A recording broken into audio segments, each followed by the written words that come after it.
Hi, I'm John Gray, your Mars Venus health educator, and this is part 2 of depression, how to go off of antidepressant drugs. This is a whole challenging experience for people because antidepressants actually make the problem worse. So if you go off of antidepressants, the problems you had before are actually worse. So I want to explain to you how antidepressants work, what they do to your brain, why you never want to take them, why I would never take them. And I know if you didn't have the options that I talk about, the practical solutions, then they're lifesavers. So, it's kind of a mixed message. Here's something that actually makes your brain worse, but it's better if that's all there is. But the point is that's not all there is, and that there's so many great solutions. Long before antidepressants came along, lithium carbonate solved most of these problems. The problem is lithium carbonate was a form of lithium that doesn't go right into the brain. And they had to give huge doses, toxic doses of lithium carbonate to make the serotonin to give you the optimism to take you out of depression. So here you are, your symptoms of depression went away, but now you've got side effects which are very uncomfortable. You'd have huge weight gain, couldn't sleep at night, itchy skin, dry mouth, various things like that are side effects, but your brain wasn't depressed. However, that was a real sad story because lots of people just didn't know, and doctors didn't know, and educators didn't know. There's another form of lithium that was being discovered, which is called lithium orotate, which is literally very inexpensive. Not lithium carbonate, which is what doctors prescribe, but lithium orotate, which is over the counter. You don't need a prescription for it. You don't need a prescription because it doesn't have side effects. And you only need a little bit, and it does the wonder. Where did that whole information of lithium come from? It was in Australia they discovered there are these hot springs, and people who were depressed would go in the hot springs, and their depression would go away after a couple of days. People who couldn't sleep at night would go in the hot springs, and they'd sleep better. And then they said, wow, this is amazing. It's miracle water. Come and see the miracle water. So then they brought people with serious problems like extreme depression, bipolar, schizophrenia, and for a couple of days their symptoms went away too. So what's in that water? And they found lithium was in that water. So then what they did is they said, let's make this a drug, and got all these people, let's give lithium to them and help them. And it didn't work. And so then they had to give higher and higher doses. And what they found at a toxic dose level, it did help with their depression, their sleeplessness, and so forth, but it had side effects. So now it had to be a prescribed drug because it was dangerous. So in our society, everybody's got a fear of lithium. And it's not lithium. Lithium is like in food. We need lithium. It's deficient in our food today, as I mentioned before in part 1. If you eat a lot of sugar, it depletes you of lithium. So we're really depleted of lithium. So we need to supplement with lithium. However, we need a form of lithium that will go into the brain efficiently. And Dr. Hans Nieper discovered that lithium orotate, orotic acid bonded with lithium, would bring it into the brain and have it be more effective in small doses, which are non-toxic. So that's the most important thing to realize. Antidepressants, serotonin reuptake inhibitors, selective serotonin reuptake inhibitors, SSRIs, are actually toxic to your system in a different way. And they're not good for you. Just as lithium carbonate is not good for you, lithium orotate is good for you. SSRIs are terrible for you. There's lists and lists of side effects and side effects. You've seen the drug commercials of pretty music while they're saying you'll be depressed. Here's an antidepressant. You'll want to kill yourself, kill other people, bloating and vomiting and dry mouth, all these terrible symptoms. Who's taking this? Why would you take this? Because it's your only choice. People think that's their only choice. They don't have this information. That's why we have to tell everybody about Mars Venus health education. So people are educated. What are your options? So what are your options? And they're very expensive sometimes, these options, which is great.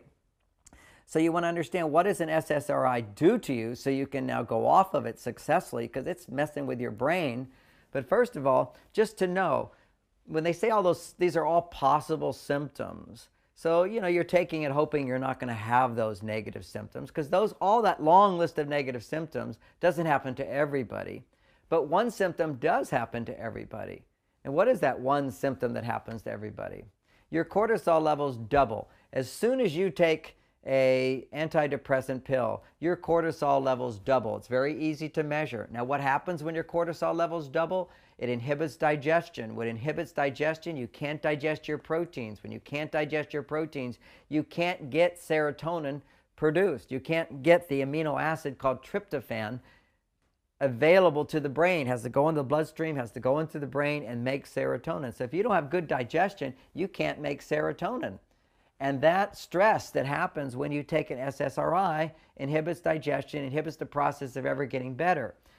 That's the first problem with an SSRI. Now, how do they work? The way they work, a little bit of brain science here, not too much, is the way your brain makes you feel good is something good happens. When something good happens, we're designed to feel good. And there's a physiological foundation, as in the body, so in the mind. So something good happens, the body has to now support that feeling of good by making serotonin. So it makes serotonin, it releases serotonin, and serotonin goes into what's called a receptor site. And when it goes into the receptor site, you go, oh, I feel good. You have to have this little physical conversion take place. Serotonin is released into like a little cup, and that's the receptor site, and then you feel good, and then your body takes the serotonin back. That's called reuptake. So I'm going to give you some serotonin. I go, I feel good, and it pulls it back. Why does it pull it back? Because when something good happens, you're only supposed to feel good for a few moments. Then you're motivated to do that again and do that again and again. And if something doesn't feel good, you're not motivated to do that. But if something feels good, then you did it, it feels good, now it takes away. Let's say that you did something and it makes you feel good, and that feel good just stays there. Then there's no motivation to do it again because you already feel good. It's like it's done. This is what happens with an SSRI, is SRI captures, it's the reuptake inhibitor. It captures that serotonin, so now you kind of feel good, but not for any reason. You don't have your inner feedback. You don't have a guidance system. You lose all that when you're on SSRI. The way normal life is, if I do good things, it should release serotonin and make me feel good. But now you've got a SSRI that inhibits that process. So now I do this and it doesn't feel any different from this. I lose a child, but I don't cry. You know, I lose money, I don't cry. I don't get upset. Nothing upsets me. Nothing good makes me go up. Nothing bad makes me go down. See, this is the natural regulation that goes on in the body. So you get a little serotonin, it comes back.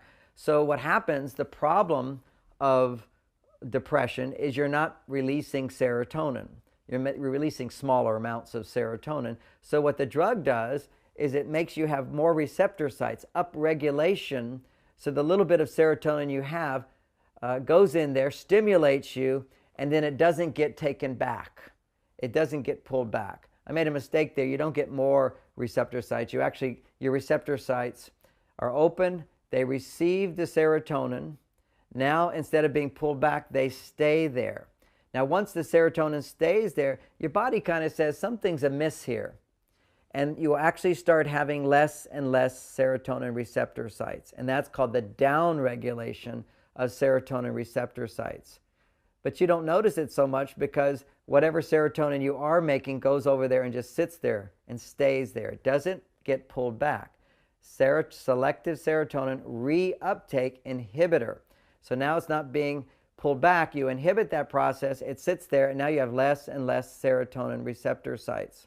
So then you stop taking the drug, and now you're back to where you were before, except that you have less serotonin receptor sites. You have the downregulation of serotonin. So to feel good, you need a lot of serotonin.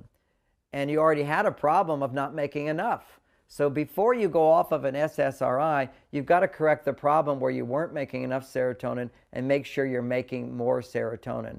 And as you start making more serotonin, then you can start taking the drug away slowly, slowly, slowly, cutting down the dose a third, cutting down the dose a third, cutting down the dose a third. The key thing to it, because it's different for everybody, is you want to cut down the dose of an antidepressant when what you're doing nutritionally is making you feel better. Go slow. There's no hurry in this. What you want to do is take better nutrition, so now you're feeling better and better. So when you're feeling better than the drug makes you feel, then cut back on the drug, cut back on the drug. If you start to feel worse, go back on the drug a little bit. So you have to gradually moderate. If you go to your doctor, you say, I'm feeling good, I want to start going off of this drug.